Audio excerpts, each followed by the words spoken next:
Mike, I'm looking outside. The snow is beginning to melt. We're flirting with spring arriving, which means time to look at planning summer travel. And if you visit national parks often or have never been to a national park before, then you know how time-consuming it is to research everything involved with planning a trip to a national park, from the hiking trails to permits to campsites to accommodations. There's so much involved. Don't spend months endlessly searching, trying to build the perfect trip when you can do it all with the Moon Travel Guide. Moon Travel is the travel guidebook publisher for ethical and sustainable travel. They are committed to the national parks and ensure that all of their guides are up to date with the most recent and most helpful info for travelers. And we are so excited about the newest updated edition of the Moon Travel Guide to Yellowstone and Grand Teton, hiking, camping, and wildlife. In this guide, outdoor expert Becky Lomax takes you through everything you need to see, know, and understand about these two neighboring national parks. From the top experiences,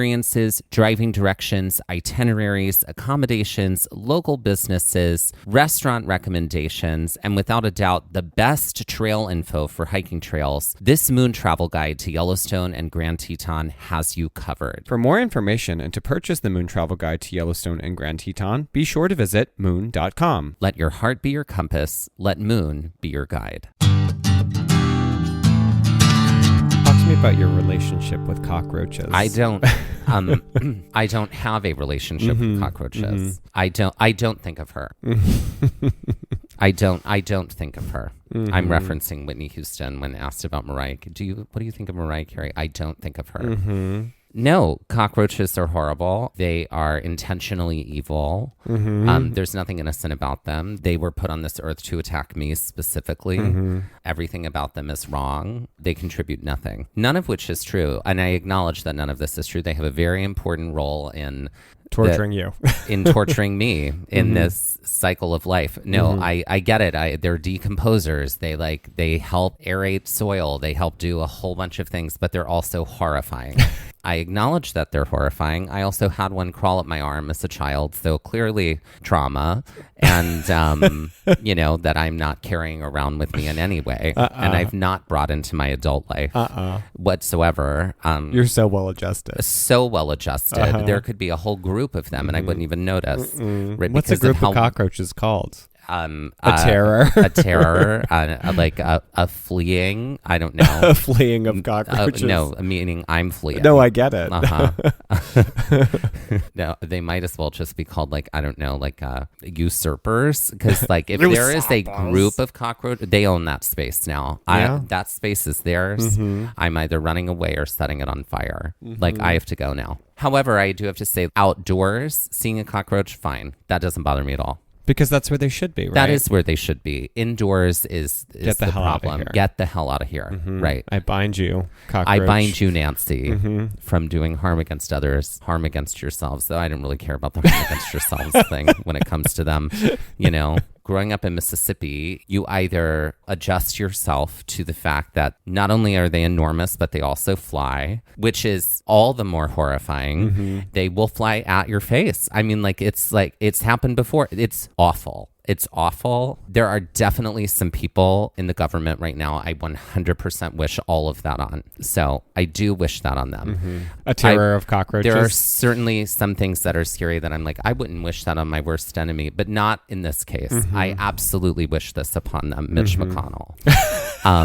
I want a flying cockroach flying at your face all the time, all the time, all the time. Not to mention, of course, all of the horrifying people who were elected and not elected who are cutting jobs right and left. Cockroaches can fly at their face right and left. This is when I need the cockroaches to sort of do what the orca whales are doing. The orca whales are doing the work with the billionaires right now. And I need the cockroaches to do the same thing. Crawl up some sleeves, get into some people's underwear, get into some people's food, stick around in their refrigerators, hang out at the top of their coffee mugs, do whatever you need to do in order to make their lives miserable.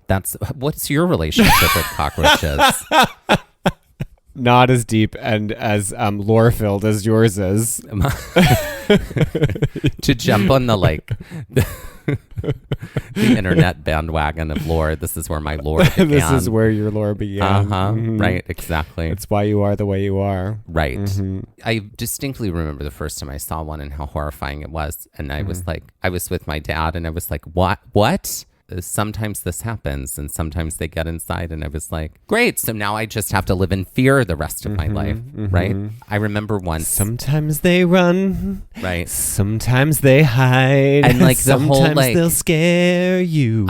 I'm sorry, but the whole like turning it around to be like, well, they're more afraid of you than you are of it. I don't think so, honey. I'm sorry to borrow from Las Culturistas. I don't think so, honey. I'm pretty sure I'm more afraid of them than they are of me. Right. I remember being that age and being like, oh, okay, great. They're just horrifying things all over this world that are just waiting there. They're just waiting.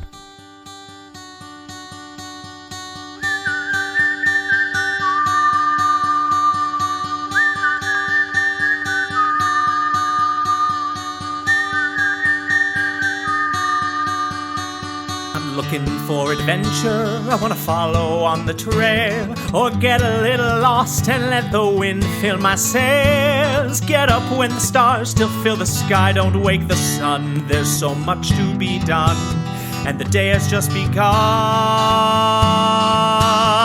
Go where the postcards are real, you can feel, you can open your eyes and open your heart when you gaze at the national park. Follow you there. At the national park. At the national park. Follow you, I'll follow you there.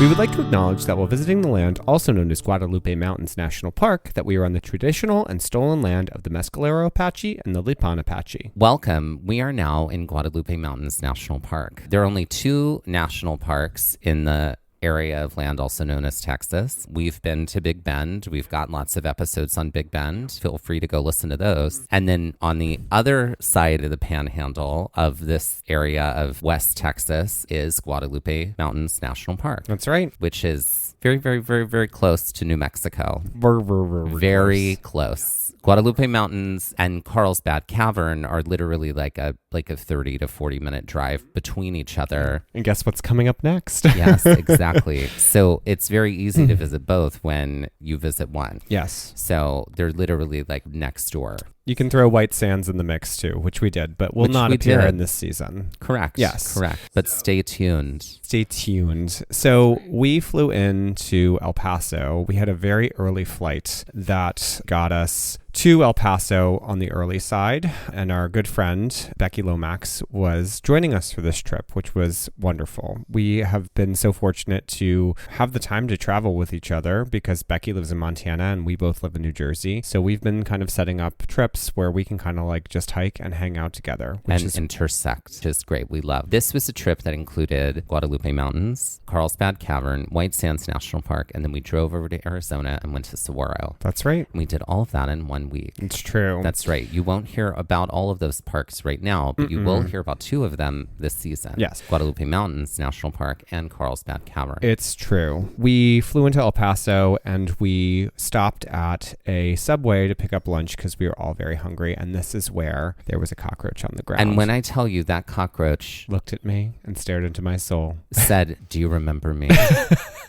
I'm the one from your childhood. It's still me. I've made it all the way to the Subway in El Paso, Texas, where you are coming to pick up a sandwich and where I'm coming to torture." Yeah. And it made its way just like straight across. And I looked at it and I was like, okay. I went over to you and I was like, hi.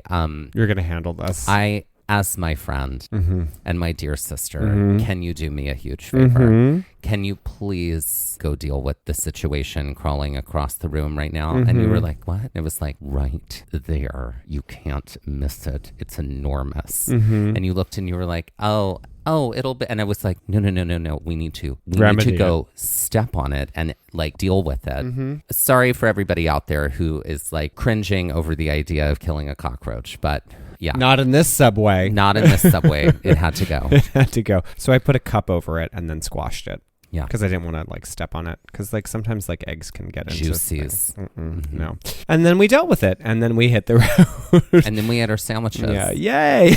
That's so right. good. That's right. I'm sure the Subway brand is very thrilled to be hearing about this right now. They're but not it a is what it sponsor, is. though. Not a sponsor. But yes, we drove out of El Paso with Becky. We met her at the El Paso airport. And then we headed to our accommodations in Carlsbad, New Mexico. Set up home base there. Yeah, got food, whatever, and crashed super duper hard that night. We had a very early morning wake up because the plan was to do a pretty epic hike on this day, which was Guadalupe Peak, and it was going to take us some time. We were also not necessarily bound by what the weather was, but it was going to be potentially very windy the following day. The wind was still decent on this day, so we wanted to try to get there before it got any more gusty, essentially. That's right. On our drive in to our accommodations the day before, that's when we stopped in the visitor center, had our visitor center moment, just sort of looked around there. We did like a small little stagecoach trail too, like we right did. there. Yeah. And then this was our first big hike of our time in Guadalupe Mountains. Driving into the park that day, we would not really have driven this way again. So we got out of the car and looked at El Capitan, which is a landmark here in Guadalupe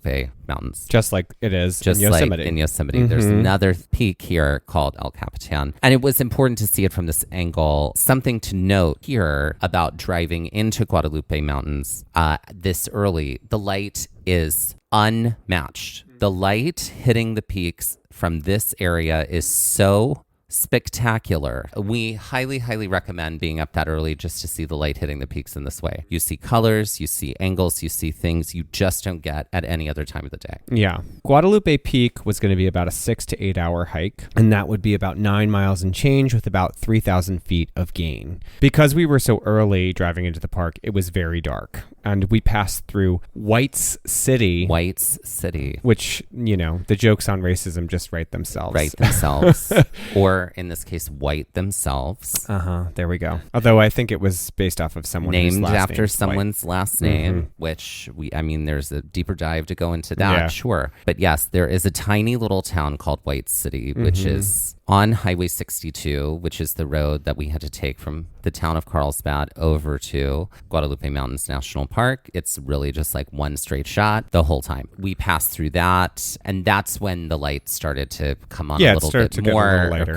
Come on a little bit more. That's when the sun started to peek out a little bit more. We make our way to the visitor center again. We park. We use the restroom. The only restroom that was open at the time because it was very early was the family restroom, and we start to gear up. Becky and I, as you know, people are taking turns in the restroom, have a conversation about being in spaces that are more densely populated versus less densely populated spaces, specifically because New Jersey is so densely populated versus Montana, where she lives, and it's much more sparsely populated, and just sort of like what the difference was there. And this area of the country where Guadalupe Mountains National Park is obviously way less densely populated. So there's definitely a comfort, I think, for me in the more densely populated things around, but I have learned to appreciate the space more and more as I've grown up. So after we all take turns in the bathroom, we head back to the car and gear up. It is very cold this morning, so we are very bundled, but most of this will quickly come off as we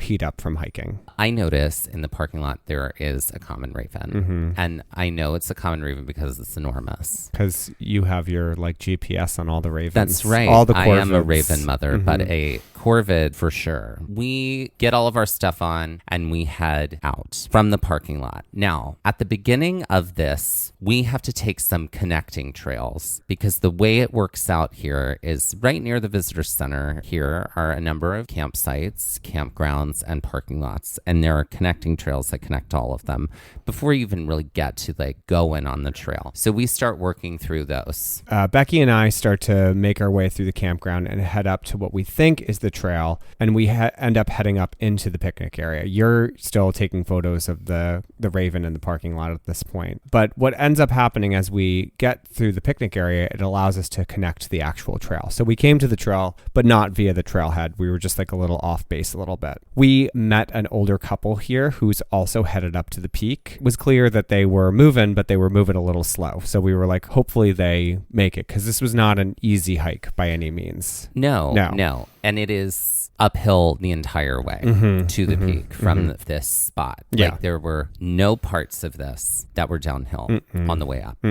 We start this trail at about 7:20 from the car. It's not super crowded. There are some families along the trail that we begin to play tag with. The very beginning of this trail, it's uphill, but it's rocky, so it could be ankle twisty. Yeah. And it's sort of like a small windy trail that's like winding around the side of like these hills that are like sort of hugging the mountain. Yeah. Eventually we hit a turn for Devil's Hall. Now, this is a hike that we will do 2 days later, and you'll hear all about soon. We can see the mountain range to our right, which we see as a constant visual companion the entire way. So we're kind of like, as we start, we're in a valley, I would say. It's kind of like the valley that like you kind of head through the valley to get to Devil's Hall, but we're going to basically wind our way up the left side of this range, which is going to take us up to Guadalupe Peak. The section is long, and there are some pieces of wood to block the trail along the way for washout. So just like often those like logs that are kind of cross trail that help the washout of trails. There are large stones too that we need to hike over as we're hiking here. And now we start to get into switchback territory. So the switchbacks start happening up the side of this, we'll say the left side of this valley that we're on. We can see the other side. The whole time. The whole time. We can see trails that are sort of carved through the right side of the valley. Yeah, the range there. And then as we're doing the things on our side, we're sort of keeping an eye on what's happening over on the right side, saying the whole time, we're like, I don't think we're heading over there. That's something totally different, but I'm curious where that's going. This is definitely some of the steepest hiking of the trek. It's also where we start to begin to delayer a bit because we're starting to get warm at this point.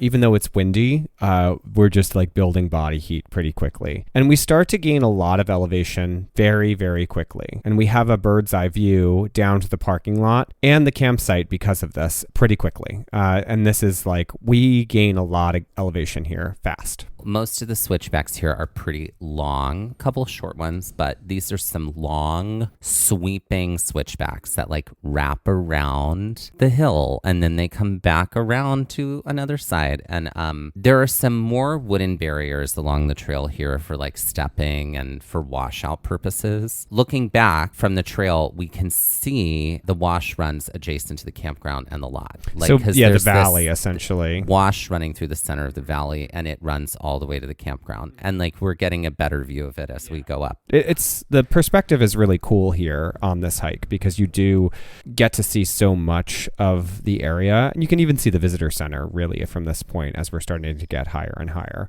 The more we continue to climb, there is this looming mountain that's in front of us. The whole time it's just starting to get craggy as shit. Totally. We do get to a sign that says no stock beyond this point, which means like no horses. Yeah. Like you can bring horses. There is a beyond. horse trail that kind of leads and cuts up to here that you would then kind of stop at. After this sign, it gets even steeper. There were a mix of shorter switchbacks after this, but we just continue to wind up, and because the switchbacks are shorter, it feels like we're going a little faster. We soon get to this hanging rock on the edge of a cliff, and it looks like it's going to literally fall off. An iconic visual landmark that one might pass on this trail. We start to gain more and more elevation, and there are bigger rocks on the trail, and there are more passways through. So we start to have these areas where the trail is less open and where you have to actually go through and between rock. And we really feel like we've gained a lot of ground here, and the sun is peeking through as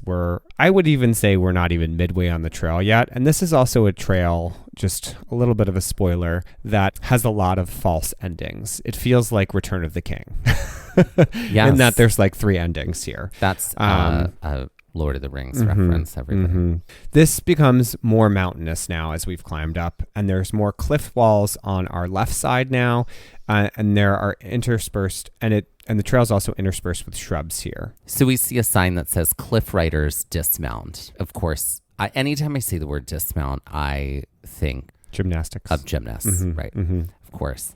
But we've now gotten to a new section of the trail, and it's narrower and rockier. We end up catching up to this family who was ahead of us, whose son had fallen, and they were attending to him to see how he was doing. He wasn't badly hurt, but he had skinned his knee and they were trying to put band-aids on him. This is the family that had kind of started with us, that we were going back and forth with who was in the lead. It really starts to feel rocky and very cliff-like up here. It's whiter, I feel like, too. The stone of the cliffs is a lot whiter. It's a little bit more barren here as we were kind of hiking up through shrubbery and stuff like that. But something that we could see the whole time while we were on our way up in this section was this saddle that we were trying to get to. We knew something was beyond the saddle, and we did finally get to this saddle, and so we decided to take a minute to pause here. From here, we could see the visitor center. We could see other peaks in the distance. We could see the campgrounds. We could see where we had come from before, and then we're also starting to look at where we're headed from here. And what our terminal point might be. And with that, let's take our first break. Hey y'all, it's Dusty and Mike with exciting news. That's right, it's our episode finder. It's all about making finding our episodes even easier. Want to find more episodes about hikes in Shenandoah? With over 10 episodes across 2 separate seasons, it would have involved a lot of scrolling and searching. Now, with our episode finder, you can find all those episodes with a few easy clicks. That way, finding an episode on Yosemite from season 1 is just as easy as finding an episode on Zion, Yellowstone, and Haleakala, all in separate seasons. With over 275 episodes in 35 different national parks, our episode finder will add ease when finding out more about hikes in these spaces. But it's not just about hikes by national park. We've categorized our entire library so you can find hikes by state, hikes by terrain, and hikes by difficulty. And all of our Trail Mix episodes are there too, so you can easily find our science-based episodes, interviews, and more. Planning a trip to Colorado and want to hear more about our adventures there? Want to grunt it out on some really tricky trails or learn more about glaciers, grasslands, and mountains? Just click the link in our show notes or on our Instagram bio, and it pops right up. You can also head directly to our website and look for the episode finder at the top of the navigation bar. Conquer one hike in one national park, one park at a time, with just a few clicks with our episode finder. Happy trails! Looking for some new art inspired by the national parks? Then be sure to check out our online store, The Gaze Shop. This season, as we explore the landscapes of Olympic National Park, Mount Rainier National Park, Carlsbad Cavern National Park, and Guadalupe Mountains National Park, we've got some new items and designs coming your way. Introducing our Olympic National Park and Mount Rainier National Park posters. These 12 by 18 posters make a great addition to any home or office, or a great gift for any lover of the national parks, even if that national parks lover is you. Whether it's art for your wall or a sticker for your water bottle, you're sure to find something that sparks your love of the outdoors. Visit shop.gazeatthenationalparks.com to bring some of the national parks home with you. We are playing Pentagram. We are playing Pentagram. We have not played this since the beginning part of the season. That is true. It's been a while. It's been a while. As the joke goes. Mm-hmm. Mm-hmm. As the tired old joke goes. Mm-hmm. Okay, great. Pentagram. We're going to put 5 items in a pentagram in order to summon something or someone. Mm-hmm. Who or what are we summoning today? It's a great question. So since her father was from Texas, and he literally met her mother when his boat had to dock in Australia. Where? Australia. There we go. Let's summon Cate Blanchett. Great. Because we are always here for Cate Blanchett. Mm-hmm. That's right. Hard pressed to find a gay who isn't a hard stand for Cate Blanchett. Mm-hmm. What 5 items are we putting in the center of the pentagram to summon Cate Blanchett? Well, on the edges, the points of the star. So I guess. Okay, yeah, there we go. Come on. Points of the star. Sorry. Come on, I haven't watched girl. The Craft in a long time. Yeah, or Charmed, for that matter. Yeah, I never watched Charmed, actually. It's great. Yeah. Great TV. Okay. Well, I think we need to put... I think her ring is, I think it's Nenya is the name of the ring, but I could be wrong. From Lord of the Rings. It's one of her rings of power. We'll put her ring of power. Her ring of power. Okay, so Lord that's going in there. I think, definitely that has to go in there. Mm-hmm. I kind of want to put a martini because I think that's what she drinks in Blue Jasmine. Okay. Which is what she won her. Well, no, that's not. That's what she won her second Oscar for. Was Blue Jasmine, because she's got two. So we'll put something like that. Okay. I do feel like we need to put her mantle, her like crown from Thor Ragnarok, because Oh, for sure. Hela, she's, right? Yeah. Because she's the best part of that film. Oh, easily the best part of that film. Right. Okay, so we're putting that. Let's add in. I think we need to put a dry cleaning ticket in. As the notes on the Scandal reference. Yeah. Yes, a dry cleaning ticket. Do you know what it is like to plan an entire day around picking up the dry cleaning? You're not young. I say this to help you. Exactly. God, what a gift that movie is. Okay, great. So, a dry cleaning ticket. I love these are like iconic film roles. Yeah. Things. Exactly. I feel like she does a lot of theater, so and she's done quite a lot of Chekhov's. So I kind of want to put like a Chekhov's, like a prop gun, like because Chekhov's gun is a very famous like motif in a lot of his plays, where like there will just be a gun hanging on a wall and maybe it'll get used or not or something like that, you know? So I do feel like we need to honor her theater work with Sydney Theater Company. She was the artistic director with her husband for a long time. She's done The Seagull, The Three Sisters. She's done a ton of stuff. So that's what I want to do. Great. there. And look, here we are. Kate It's Blanchett. So from here, we continue on and hike down from the saddle a bit. So there is a little bit of a decline that we have to do here. It's definitely still craggy and rocky here. This takes us to some other craggier and shittier parts of the trail as well, we'll say. Sure. We can definitely see more cliffs, more mountains in the distance. We've left that valley far behind us. Like the valley. We've kind of turned away from the valley Yeah, now. that's behind us on another part of the trail. And now we're starting to wrap around, this mountain range. There are some people that are heading down that look like they were packed super lightly. Like some people that just had a water bottle with them.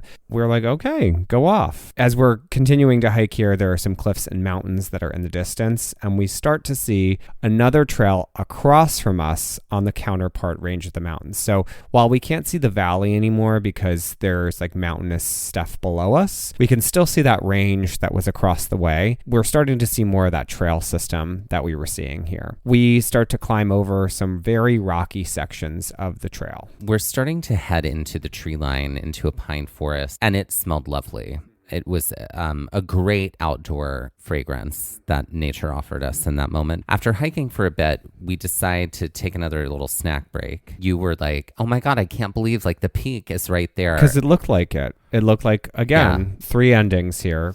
Return of the King. And Becky and I both were like, because I was looking at the map, I was looking at the mileage. Both of us were like, no, it's not. Sorry, girl. It's behind that. Yeah. Like we got to get around that. And then there's another one. Yeah. And it's 2 more miles, And basically. you're deflated. Oh, I mean, like a balloon. Right. There's more tree cover to our left and right here, but with enough breaks that we're able to see out to the further range. And we keep seeing this other trail and we're wondering what it is. Spoiler alert, this is not like, oh, we're going onto that trail, but we do have a curiosity of it. When we go back, I'd like for us to do it. Sure. Great. Yeah, I think we should do it. If we're allowed in Texas. Wow. Well, the dark jokes got to write themselves. Well, right. There we go. We're That's living right. in a time Everybody, of terror. now you're getting a peek into my day-to-day. That's right. Darkness. So the peak that we are headed to is kind of right in front of us on the trail, and it is a bit of a straight shot. We have less switchbacks to do here, but only for now. And then, of course, as we move through this section, what looks like a straight shot eventually does end up turning into switchbacks. And these are very long switchbacks, and they meander a lot more. And we're in and out of trees here a lot. The wind does start to pick up at a certain point, and it makes this really cool noise through the trees. And it just felt like the trees were kind of like speaking and almost shifting because of how windy it was. And we've gained a lot of elevation, so we're very high up. So the wind is a little bit more impactful on what's going on up here on this part of the trail. We are in a section that has a lot looser gravel as the trail bedding. So this is a little bit more of a trudge as we're walking along here. And we we end up playing this kind of back and forth tag with people who are in front of us, then behind us, in front of us on the trail. So it's kind of this like, we move ahead, they move ahead. Like it just is a back and forth like that. We make our way up to, it sort of feels like more of a canyon section of this trail. It kind of felt like the Paintbrush Canyon hike to Holly Lake in Grand Tetons National Park. If you want to check out that episode for that comparison. It's very woody here. That is something that this trail continues to offer us, is At like this point, at least. craggy, rocky, woody, delicious smells. You know what I mean? Like right and left. So we make our way up through this canyon section, and there are some more campsites here. There are also a bunch of people headed down the mountain, and some people that we'd seen earlier that day, hike past us. People were moving here. I think we're feeling a little jet lagged, so we were moving slow. What ends up happening as we're hiking through this canyon area, we make our way to what we thought was the peak we were going to, or at least what I thought the peak we were going to. But we know from here we have to continue on. As we continue, we start hiking down and we begin to meander toward this bridge. It's nothing that is too difficult, but it is a bridge that's like built into like the rock side of like this area here, and we have to cross it, and it is a section of the trail. Yeah, it's kind of like over a chasm, and it's like an iconic feature of the park for sure. Right. There's a lot of photos of this bridge. Whenever you look at photos of people hiking Guadalupe Peak, it's often this bridge, and it turns a corner. From here, we end up actually getting a better view of what is Guadalupe Peak. Finally. Yeah. It took a while to get here to finally see Guadalupe Peak from the trail. We hike off of the bridge and around the corner onto some loose gravel that eventually propels us upward towards the final set of switchbacks. And no lie, this is a big pain in the ass. Really this one, tough. This one was very tough. Yeah. These are long, and they like just keep going back and forth. And the it's elevation is a lot.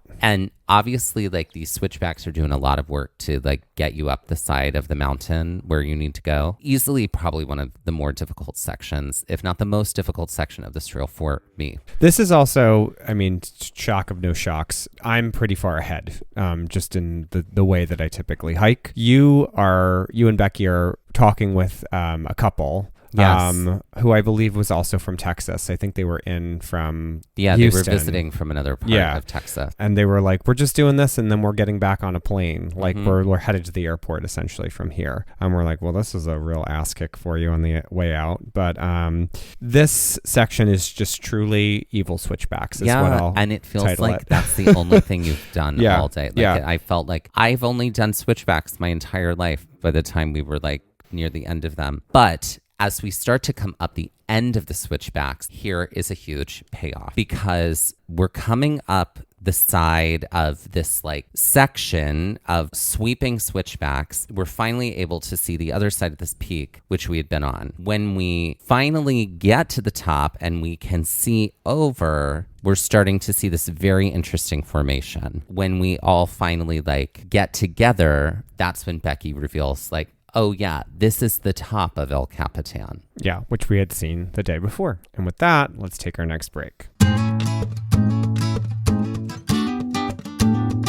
Hey y'all, it's Dusty and Mike with exciting news. That's right. It's our episode finder. It's all about making finding our episodes even easier. Want to find more episodes about hikes in Shenandoah? With over 10 episodes across 2 separate seasons, it would have involved a lot of scrolling and searching. Now, with our episode finder, you can find all those episodes with a few easy clicks. That way, finding an episode on Yosemite from season 1 is just as easy as finding an episode on Zion, Yellowstone, and Haleakala, all in separate seasons. With over 275 episodes in 35 different national parks, our episode finder will add ease when finding out more about hikes in these spaces. But it's not just about hikes by national park. We've categorized our entire library so you can find hikes by state, hikes by terrain, and hikes by difficulty. And all of our Trail Mix episodes are there too, so you can easily find our science-based episodes, interviews, and more. Planning a trip to Colorado and want to hear more about our adventures there? Want to grunt it out on some really tricky trails or learn more about glaciers, grasslands, and mountains? Just click the link in our show notes or on our Instagram bio, and it pops right up. You can also head directly to our website and look for the episode finder at the top of the navigation bar. Conquer one hike in one national park, one park at a time, with just a few clicks with our episode finder. Happy trails!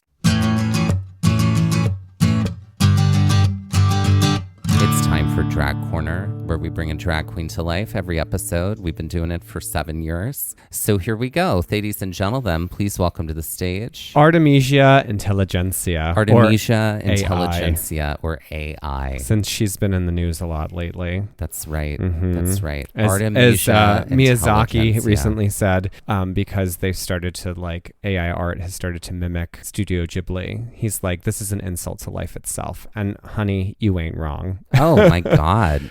Yes, for real. I'm like, we all know when it's AI art. You know what I mean? Sure. Or AI writing.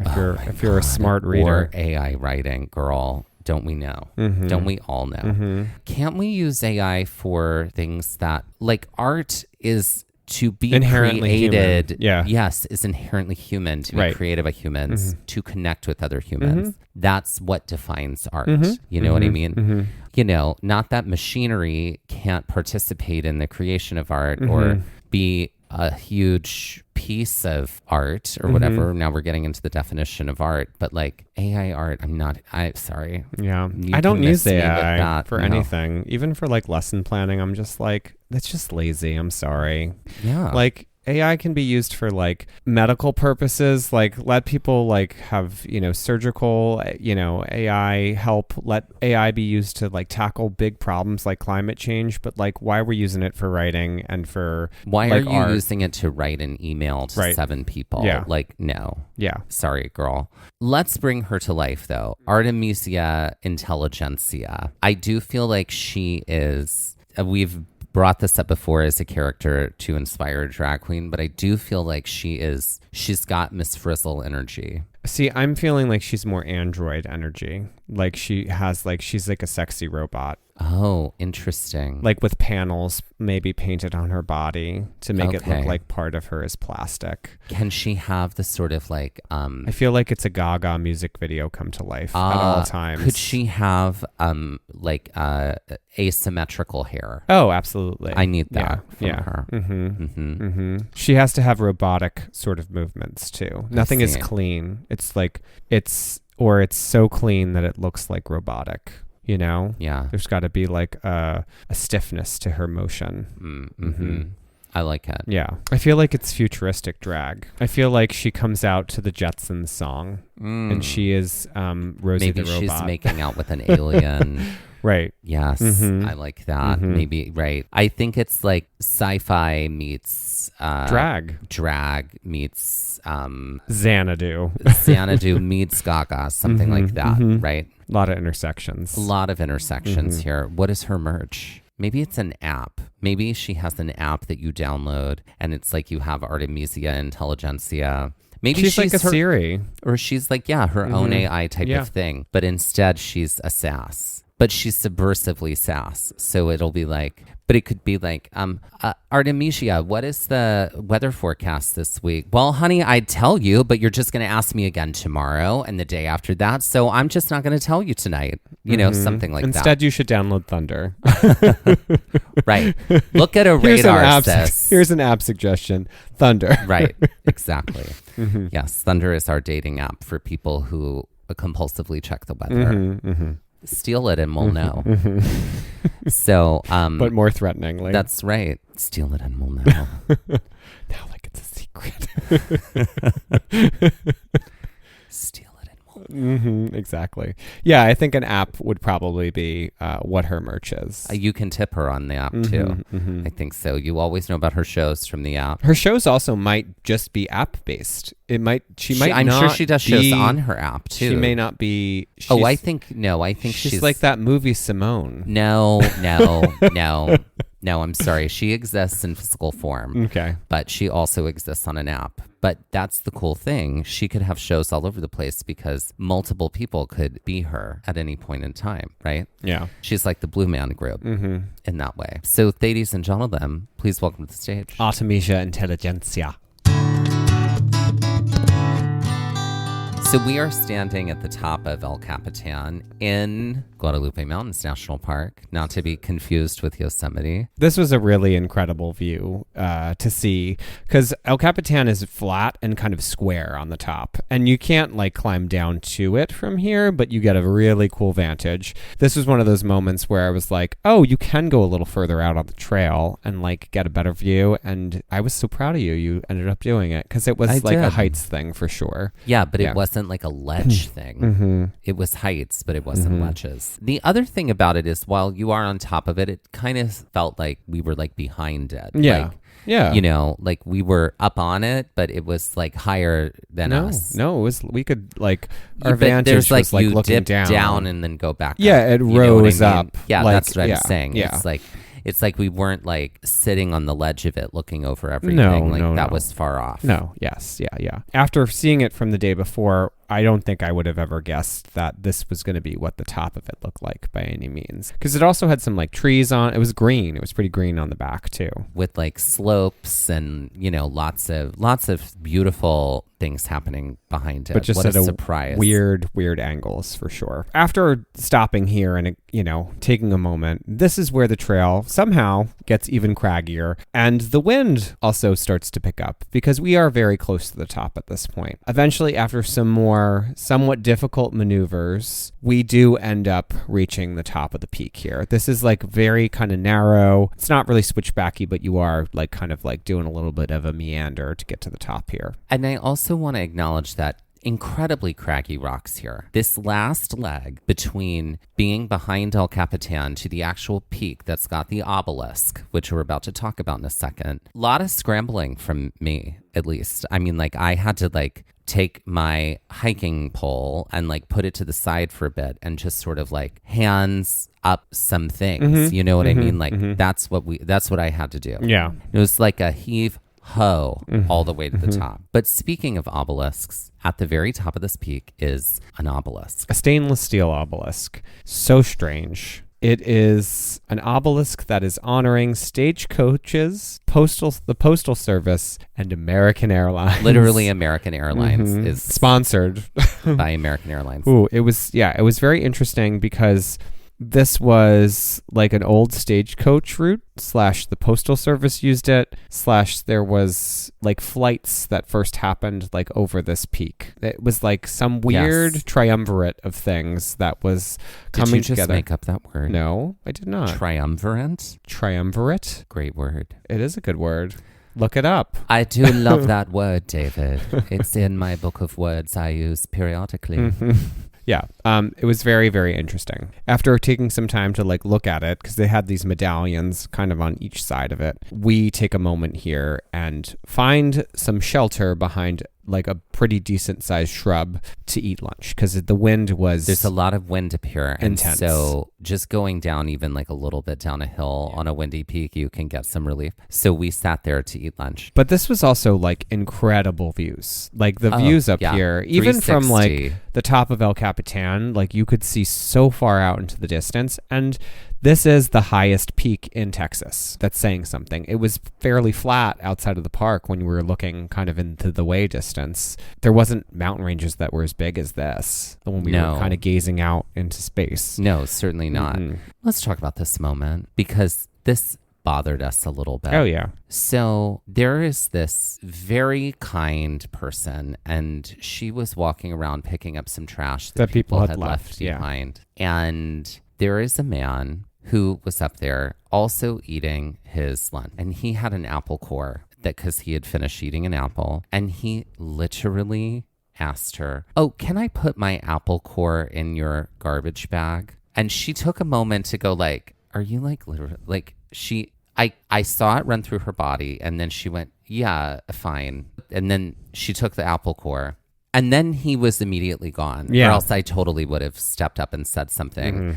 And I'm like, It is not her job No, to she's take not a out trash service. your garbage. No. Like, pack out your own garbage. Yeah. She was clearly not making a thing of it. Yeah. And what a very kind, generous human she was in that moment. Mm-hmm.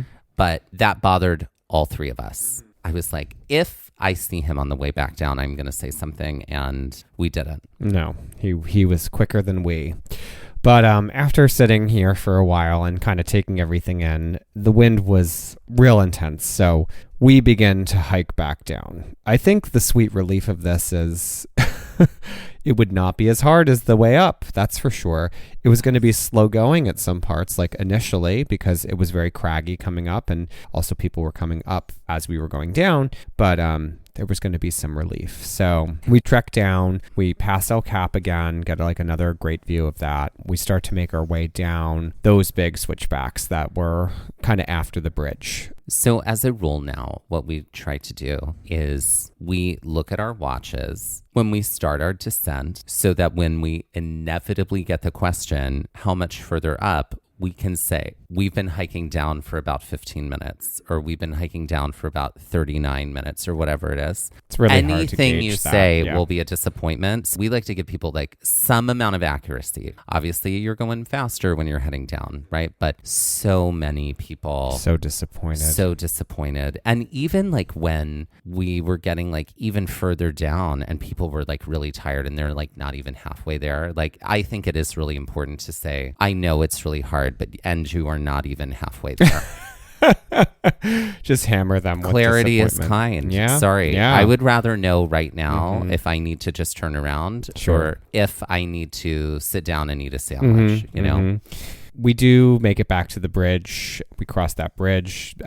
We play photo shoot here on the bridge. And as we continue down, we do see the older couple that we had seen from earlier. And they definitely ask like, well, how much more do we have to go? And we were very honest with them. And they were in it for the long haul. So good for them. But we are zooming down at this point. When we get back to the forested kind of canyon section, I'm looking down and I'm like, oh, what's that down there? And Becky's like, oh, that's Devil's Hall. That's the hike that we're going to do later. And we could see it from here, which was really cool to be able to like have that vantage of it later on. As we're heading down, there are these two young German guys who are headed up and they are moving. Like they're going real fast. And we're really moving down the trail very quickly, but we're being very careful because the trail is a little bit of a hot mess on the feet in that there's loose gravel, there's big stones, there's some twisty things that you could definitely hurt yourself on. So even though we're in the descent, we are still being very mindful of our footfall here. As we're making our way down and we are making great time, then those two young German guys pass us headed down. They were flying. They were literally flying. So they went to the top. They went to the top. We they zoomed. came back down and they zoomed all the way back down and passed us again. It was wild. No lie. We get back to like toward the end of the trail and our feet are killing us. They've had to do a lot of maneuvering today, especially toward the bottom of this trail after doing everything that we had to do and then had to like do that again with our feet and navigate those sort of like larger rocks. Because it's not just like a flat gravel trail ever at any point. And then my feet started to die right around the point where we had started to like do our initial ascent on the way up, where we were still pretty low. Your feet started to die then? Oh, Like I at the mean, they beginning? were like fully dead, like towards the, like we were going down those big kind of like almost you mean stair our sections descent. on the descent. Oh, you yeah. said ascent. No, Okay, sorry, I said great. descent. Sorry. I was fully like, I don't know how I'm going to keep doing stuff. Yeah. Because yeah. they were rough. There are a ton of people at this point in like the early part of the afternoon who were just starting their trudge up. That's right. Like, which was like, ooh, part of the reason we started so early was because there was a high wind warning. And it did get bad. We also wanted to make sure that we had enough light in the sky. Always a factor. Finally get back down to like the campground area, which is the first parking lot. Rather than taking the connecting trails to the different parking lots to get back to our car. We walked along the road Yeah. to get back to our car because we wanted to Flat. give our feet some flatness. And by the time we got back to the car, officially our time up and back was 7 hours. Somewhere in the middle of what they say, 6 to 8. That was one of the longest single trails we've ever done, I think. Yeah. I'm thinking about Sliding Sands didn't take 7 hours. There was more mileage probably on that too. South Rim Trail in Big Bend, that did not take us 7 hours, but this was 7 hours. Yeah. It was an amazing 7 hours, but also difficult on the feet.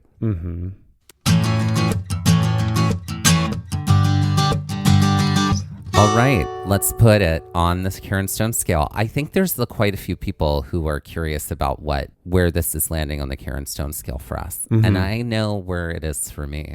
Gonna say an 8.5. Get out of my brain. I can't. We're friends. You live there now. I do. Rent free.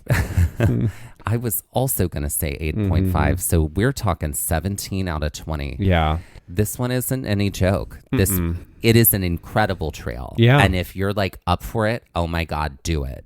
I also have to say because if I were to go back, I would absolutely do this trail again. No doubt. Like, this is not a trail that was like, this is so hard I could never do it again. This is not Yosemite Falls. This is like a Vernal, Nevada up there. You know what I mean? Like, it's difficult. There are parts of it that feel treacherous, but like, I loved it. I also have to say despite it being very windy, we had a pretty overcast day for this, which was kind of perfect. I can't imagine it being incredibly sunny and dry on this trail, hoofing up that. I think it would have added to like the difficulty. I think because it was cooler and grayer, I think it actually made it a lot easier too. But yeah.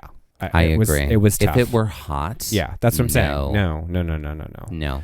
No. All right. So 17 out of 20 Karen Stones. And now let's end this episode like we end all our full-length episodes with some Jeopardy-style trivia. All right, Mike, I'll get us started today. Beautiful. I was inspired by the fact that we kept hopping back and forth between New Mexico and Texas. During this part of the trip. This category of Jeopardy-style trivia is called Towns in Both. Great. So this is all about towns or cities that span across state lines. Okay. One metropolitan area or one sort of major hub area that is either one city or is split by different things, but sort of acts as one place. Okay.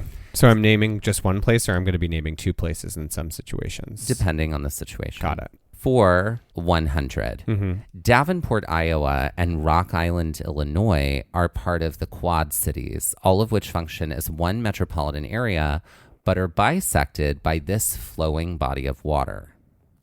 What is the Mississippi? That is correct.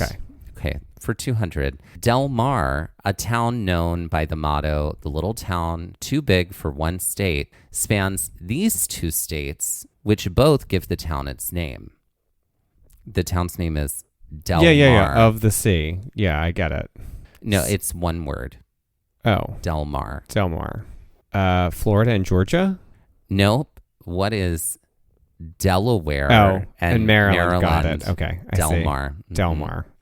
For 300. I wasn't picking up on that. I know, it's okay. For 300. That's not what I said. The main street in Bristol serves as the dividing line between these two southern states, both of which contain one of the big 63 national parks, but not the same national park.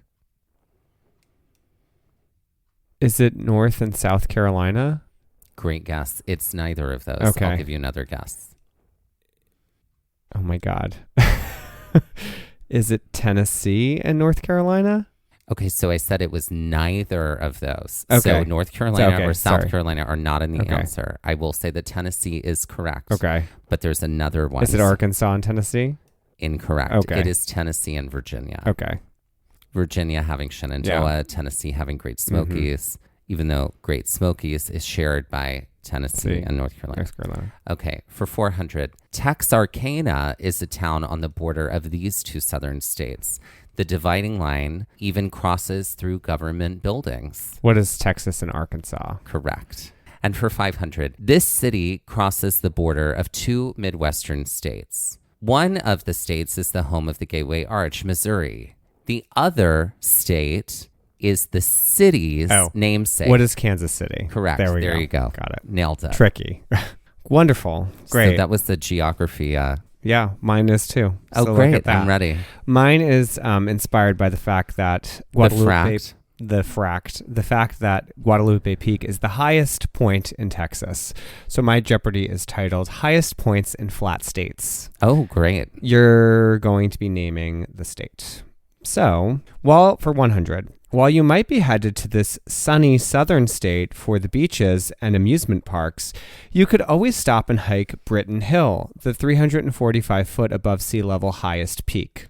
What is Kentucky? I'm kidding. What is Florida? That's correct. For 200, while this state's highest point is a man-made structure that sits overlooking Lake Michigan, its highest natural point is the 1,235-foot hill called Charles Mound.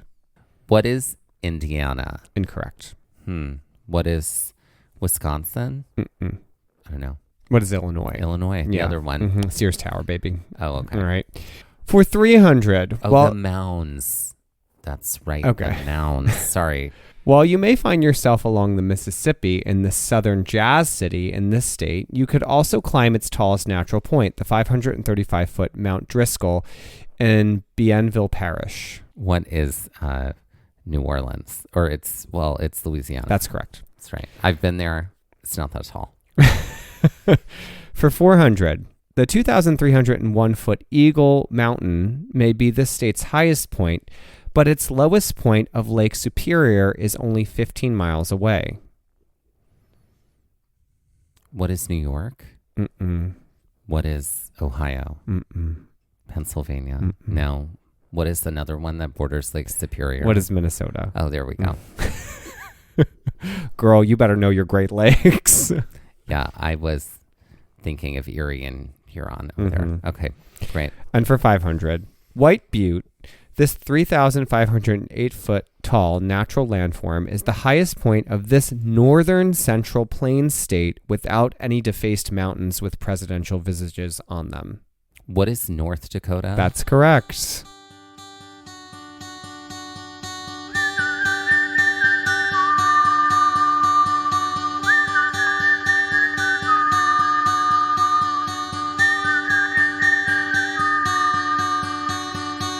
Looking for more episodes like the one you just heard? Then be sure to check out our episode finder for episodes by park, state, hiking difficulty, and terrain, as well as all of our Trail Mix episodes in one helpful place. Click the link in the show notes of this episode, our Instagram bio, or visit our website to make your listening experience even easier. This has been Gaze at the National Parks, the podcast, and we're here to remind you to hike early and hike often, and that adventure is always out there. Gaze at the National Parks was created, produced, edited, and hosted by us, Dustin Ballard and Michael Ryan. To see images from this episode, follow our Instagram at Gaze at the National Parks. To contact us, email us at gazeatthenationalparks@gmail.com. And to find out more about the parks visited on this show, visit our website, gazeatthenationalparks.com. That's Gaze, G-A-Z-E. All original artwork featured on Instagram and on our website is by me, Michael Ryan. All original music was written and performed by Dave Seaman and Mariella Klinger, with Sean Sklios on guitar. Our music producer is Skylar Fortgang. We would also like to acknowledge that while recording this episode that we were on the traditional and stolen lands of the Lenape people, also known as New Jersey.